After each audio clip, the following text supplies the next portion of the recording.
রাজার দেশে ইউটিউব চ্যানেলে আপনাদেরকে স্বাগত। আমি সৈকত নিয়ে চলে এসেছি আরেকটি পিকনিক স্পট বনবিথি। এটা হুগলি জেলাতে চাঁদদানিতে অবস্থিত। এই পার্কটি একটু জিটি রোড থেকে ঢুকে সামনে যে অ্যাঙ্গাস পোস্ট অফিসটি দেখছেন, এই অ্যাঙ্গাস পোস্ট অফিস থেকে বাঁদিকে গেলেই বনবিথি পার্ক পড়বে। এখানে সুবিশাল পার্কিং এর ব্যবস্থা আছে। 4 চাকা 80 টাকা, বাইক 10 টাকা দিয়ে আপনারা পার্কিং করতে পারবেন। ভেতরটা কিন্তু খুব সুন্দর করে সাজানো আর পরিষ্কার পরিচ্ছন্ন। পার্কটি কিন্তু সত্যিই খুব সুন্দর করে মেনটেন করে। এটাতে এন্ট্রি ফি হচ্ছে 30 টাকা।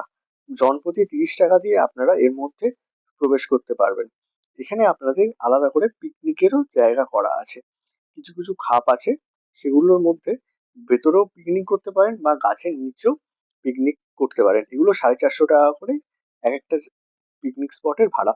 বাসনপত্রগুলো আলাদা করে নিয়ে নিতে হবে। ওদের কাছে সমস্ত ব্যবস্থা আছে।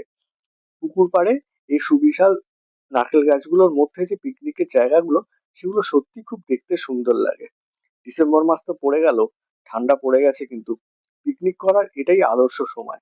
এরপরে ডিসেম্বর শেষ হলে আর অতটা ভালো লাগবে না। সঙ্গে কচি কাচাদের আনলে তারা কিন্তু এখানে ঘুরতে পারবে এবং বিভিন্ন অ্যাক্টিভিটিসও করারও জায়গা আছে। ওদের কিন্তু সত্যিই খুব ভালো লাগবে। ফ্যামিলি নিয়ে একদিন অবশ্যই ঘুরে যান এই বনবিথি পার্ক। এটা চাঁদদানি মিউনিসিপালিটির মধ্যে অবস্থিত হলেও এটা হচ্ছে বুদ্ধিবাটি স্টেশন থেকে সব থেকে কাছে হয়। বুদ্ধিবাটি স্টেশন থেকে মাত্র 10 টাকা টোটো ভাড়া দিয়ে কিন্তু আপনারা চট করে পৌঁছে যেতে পারেন। গাড়ি নিয়েও চলে আসতে পারেন, পার্কিং আগেই দেখেছি। আর এটা হচ্ছে বৃন্দাবন গার্ডেন। সত্যি মূর্তিগুলো খুবই সুন্দর করে রাখা। তবে হ্যাঁ, ফ্যামিলি নিয়ে আসলেও একটা জিনিস মনে রাখবেন, এখানে কিন্তু মদ্যপান কিন্তু ওপেনলি করা হয়ে থাকে। সে বিষয়ে কিন্তু কোনো সমস্যা নেই।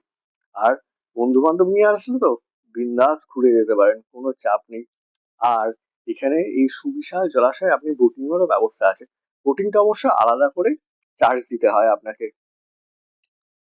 সন্ধ্যের সময় যখন সূর্যটা পড়ন্ত হয়, তখন কিন্তু বোটিংটা ভালোই লাগবে আপনাদের। এ ধরনের আরো ইনফরমেশন পাওয়ার জন্য আমার চ্যানেলটাকে কিন্তু অবশ্যই লাইক এবং সাবস্ক্রাইব করতে ভুলবেন না। আমরা বিভিন্ন জায়গার পিকনিক স্পট গুলো আপনাদের কাছে জানাবো। ভালো লাগলে অবশ্যই সাথে থাকবেন আর ভালো থাকবেন।